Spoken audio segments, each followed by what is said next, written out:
Hey there, Corey Lennox here. So, a lot of people on my channel are super into my educational content, right? Talking about music theory, talking about how to play piano, all that good stuff.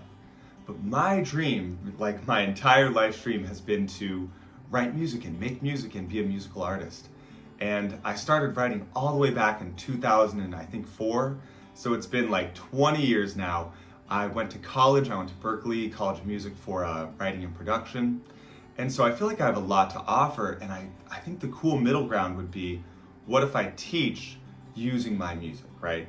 So if there's something in this video that you want to hear more about, whether that be music theory, songwriting, lyrics, production, let me know. I want you to be part of this and part of this whole experience. But one thing I'm trying to do, just starting out real quick here, I want to try to be more authentic and more real, right? I talked about that a little bit yesterday. But so I have such a bad habit of being a perfectionist. A lot of musicians have that habit, right? And I want to learn to just let go and just be more honest and be more real. And so I'm going to try to do this all in one take, not a lot of editing or anything like that. I may put some stuff in post, right? But I'm just going to try to really one take this. So today we're going to talk about my first song of 2025 called Believe. And here's my theory, right, with songwriting. Here's sort of my standard. I always want a song to work acoustically first. Okay, so this has not always been the way I've done it. In the past, I've really enjoyed like coming up with a backing track and layering in a bunch of different instruments, and that's really where I probably have the most fun. But I think a song has to work acoustically, especially in this genre I'm trying to do, the singer-songwriter kind of thing. So what I do is I make sure the entire song is done and can be played with one instrument and one voice before I go and flesh it out.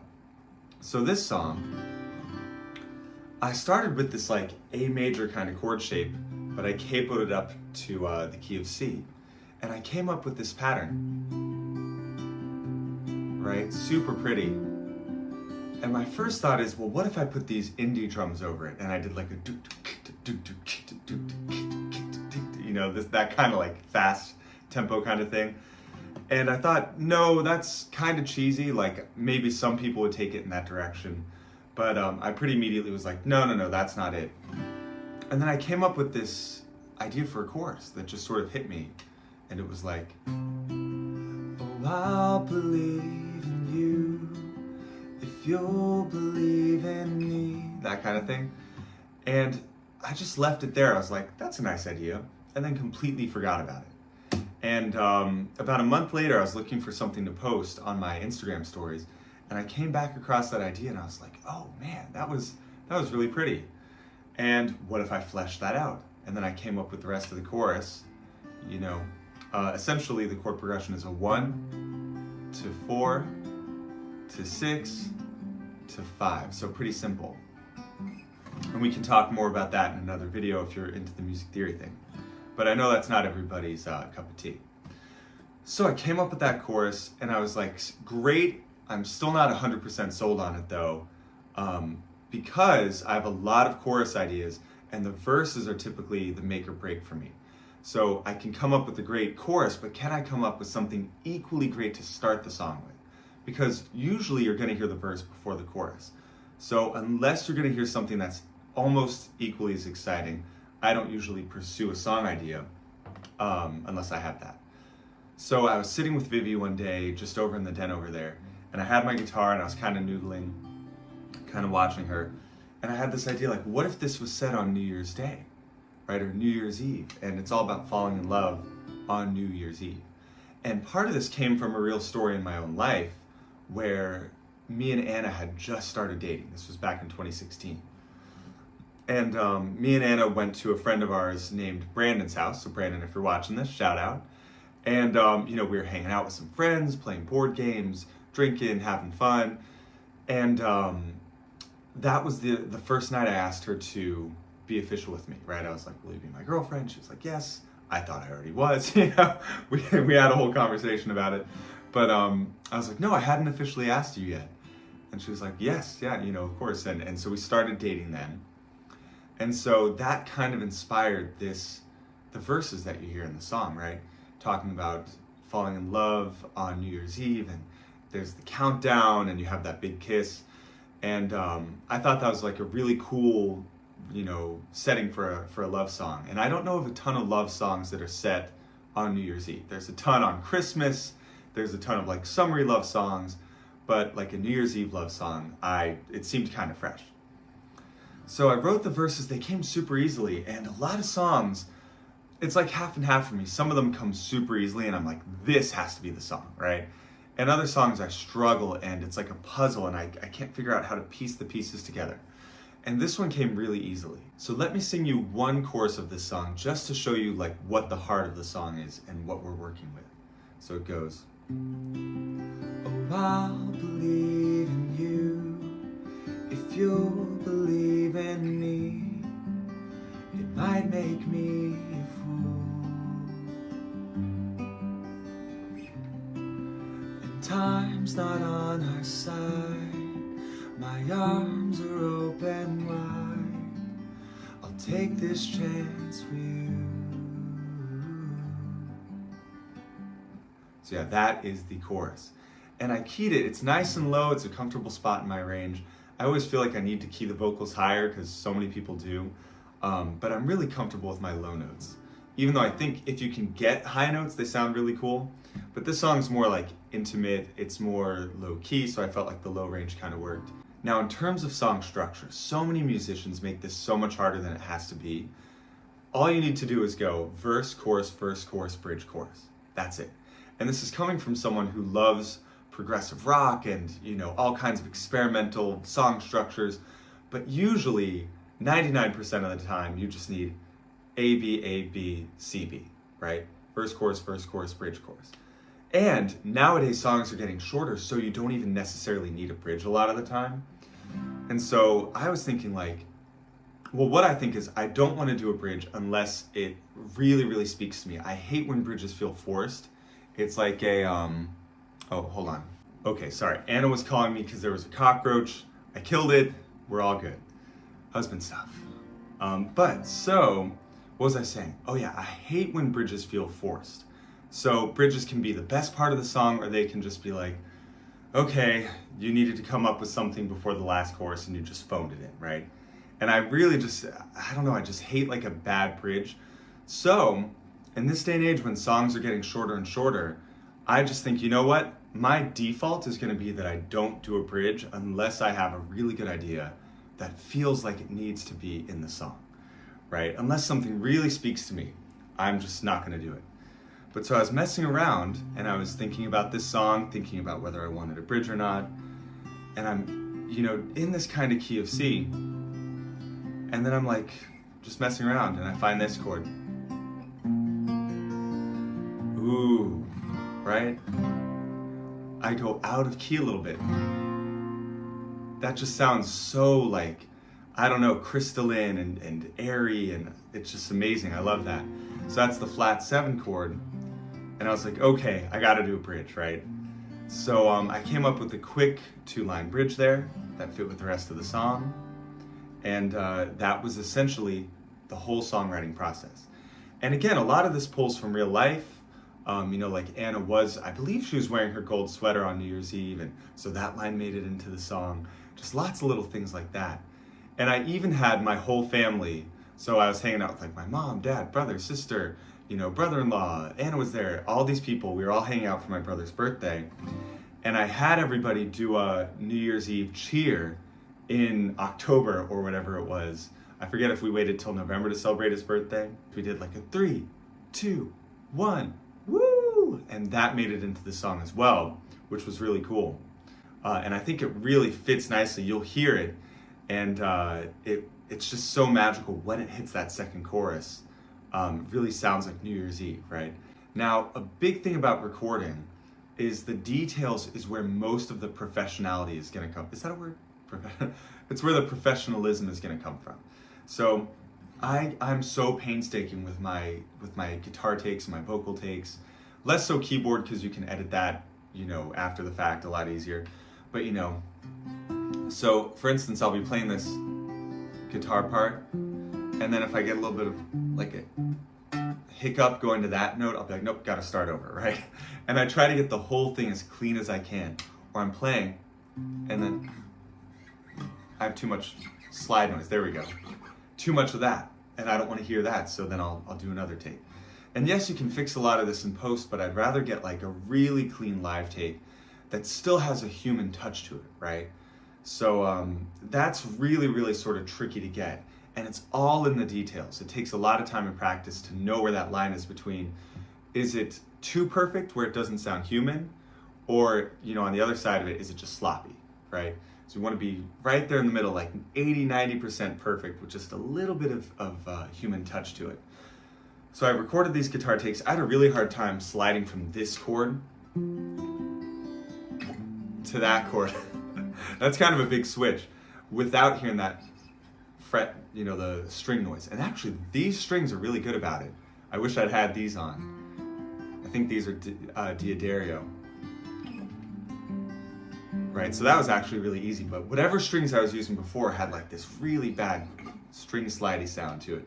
So I spent forever trying to like get to that position and not miss any beats, right? So getting every 1 E and a 2 E and a slide, right? Trying to get that, you know.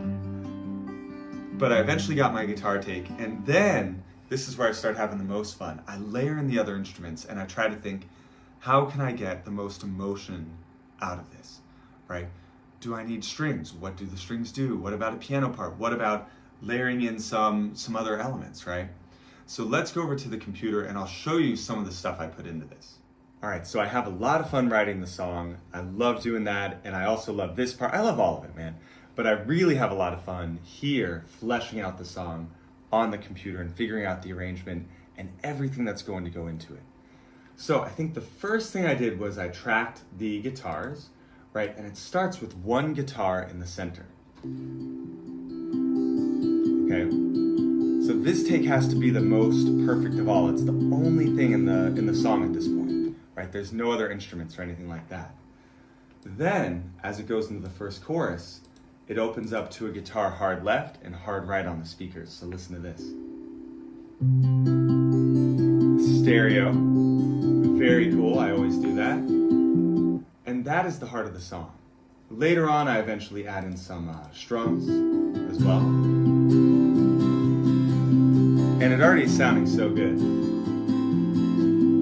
So a lot of it comes down to arrangement, right? Then, I was really excited about this. I had just set up my drum sort of studio, I guess. Studio sounds like more of an exciting term than it should. But like my super bare bones drum setup in the basement. And so I was really excited because I finished the guitars, and Vivi was at, we have her do like a couple of hours, a couple of times a week at a local church. And so, she gets to see other students and play and do that kind of stuff.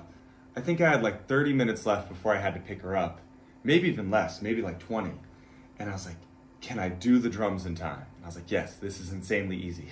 So I went into the basement, hooked everything up, and I was down there just like hitting the kick, hitting the click, and something about drumming is so satisfying, right? It could just be the simplest beat, like listen to this. Let's check this out.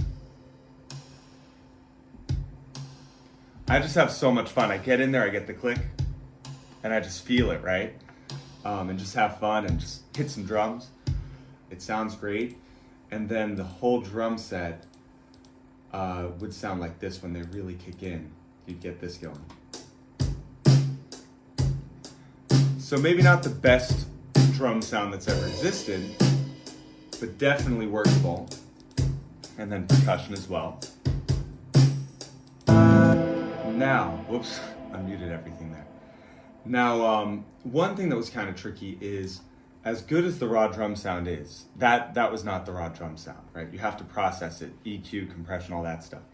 So I had these settings I liked from my song Across the Sea, where I thought I got the drum sounding really good. So I was like, okay, I just want to pop those over into this song, piece of cake. It was not a piece of cake. I spent like an entire day, and my time is so precious. I can't even tell you, because I am working, right? I'm teaching piano lessons. I'm watching Viv most of the time. I'm making social media content. I'm making a song a month.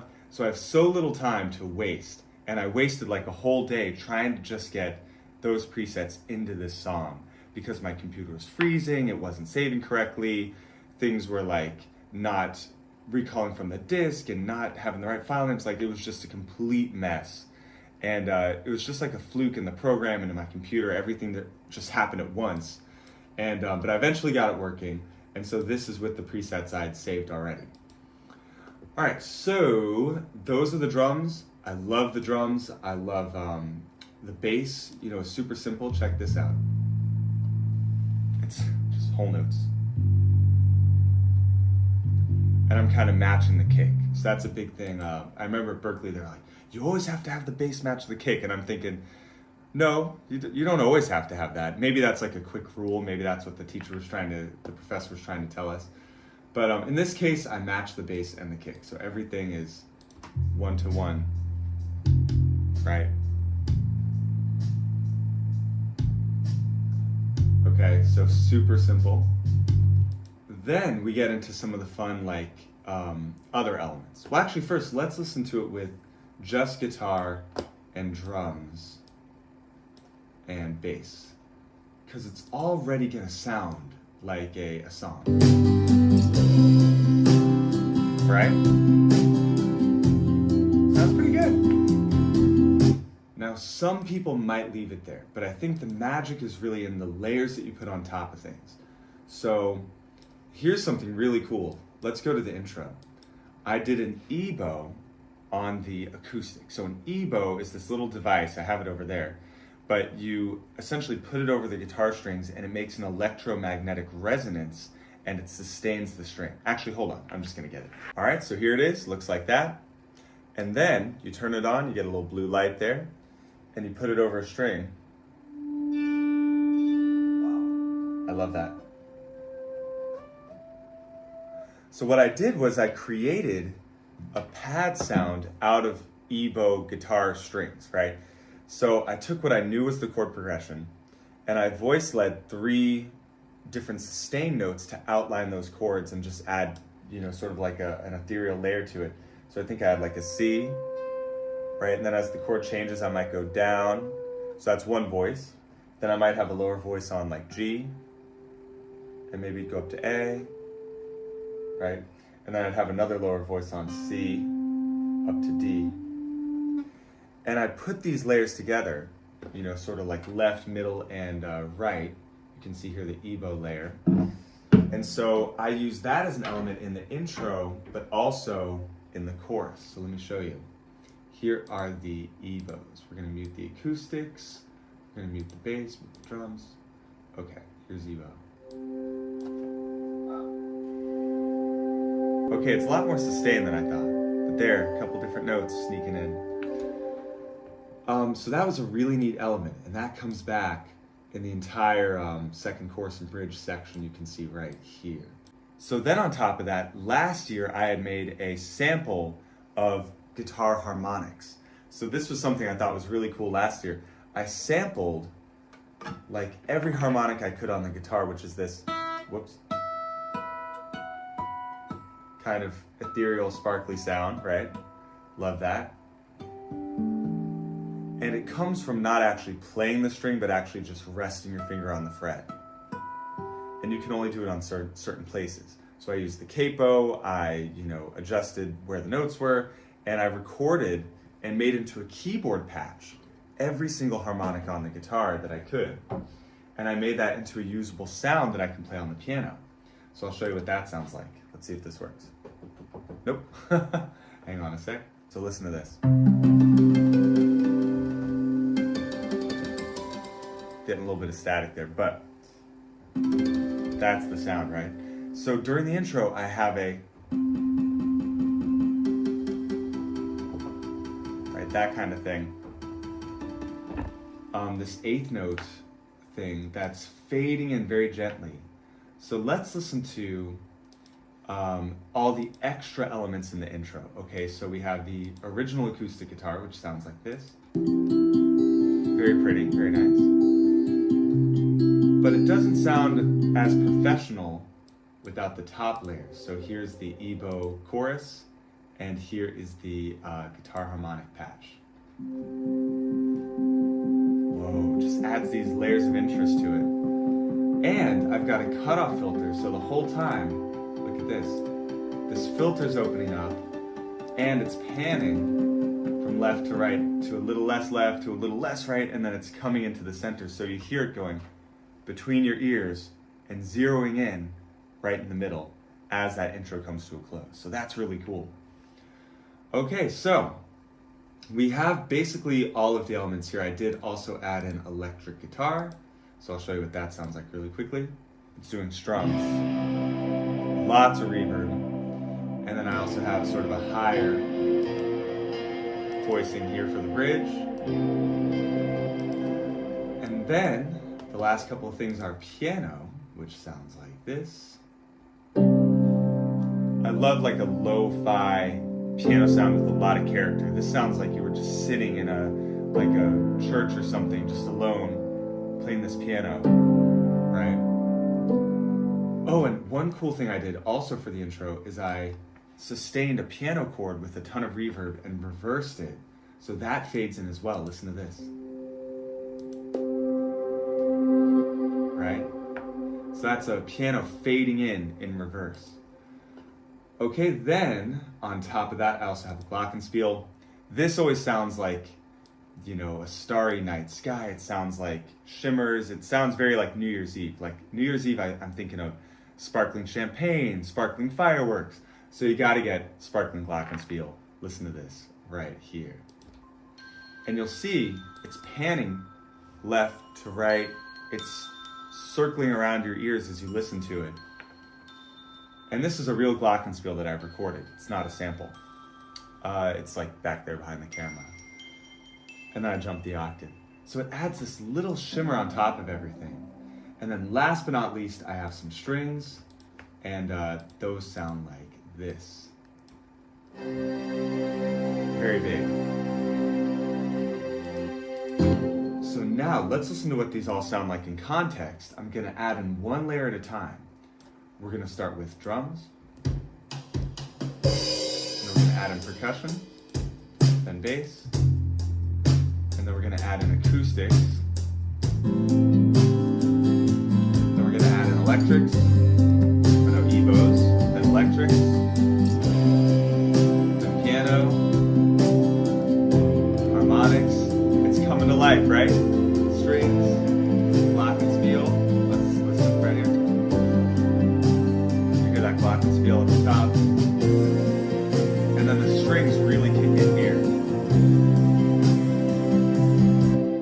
So man, by the time you get all the elements working together, it is just magic, in my opinion. I was really happy with this one. And I know I keep saying this, I don't normally feel like so confident about a song or an arrangement, but this one really just sort of worked. So let's go to the vocals, kind of the last element. And I do a ton of vocal takes because I frankly just think I'm like not a really good singer between you and me. But I love singing. I feel like I'm good in studio when I can just do as many takes as I need. I can kind of get away with it. But this song felt good. You can see all my vocal takes right here. So the purple are my main takes, and then I cut and I take the best sections and drag them up here to my final take. And that's called comping. So this is what, you know, professional audio engineers do, is they find the best takes, move it up. Everybody does this, but especially Billie Eilish is really known for like, they comp almost like every second, like every word is from a different take, and they string it all together. And then down here we had, I was gonna sing the chorus, or the bridge rather, in a higher octave, and then I decided it sounded terrible. So I didn't sing a bridge harmony in a higher octave, but I kept that anyway. And then I had like a mock-up of what it would sound like to have a female vocalist sing as well. I don't think I'm going to show that to you. Maybe I will. Maybe I'll unmute it as we listen to the vocals. But I've got a collab in the making that still may or may not happen. So I was mocking up her vocals to see what it would sound like. But enough talk. Here are my lead vocals by themselves. Oh, I believe in you.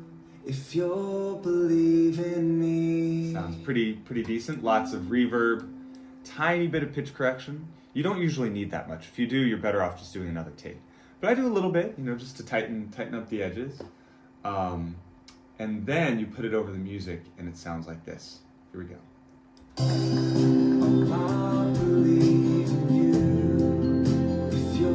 And let's listen to the female mock-up vocals.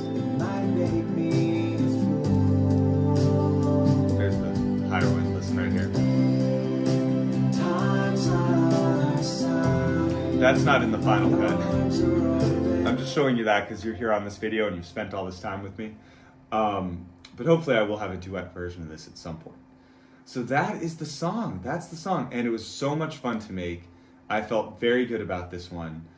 And essentially that's all there is to it. There's a couple tiny other elements, like when I talk about champagne stars, I do this little firework Glockenspiel duet thing for like a couple notes. Little touches like that.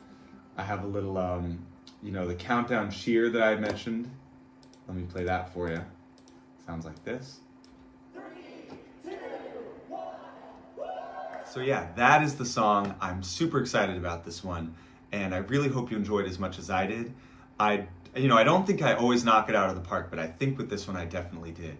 So, by the way, I don't want to ask this every video, but I am going to be doing a series, right? I'm going to try and do one of these every month, diving into the song. So if you would, make sure to subscribe, leave a comment about what things you want me to talk about within the songwriting process, and I can get into that more. And last thing is, maybe tell a friend, show them a song or two if you enjoy it, and just help spread the word because it really does help a ton. All right, until next time, hope you have a great January, and I will see you next month.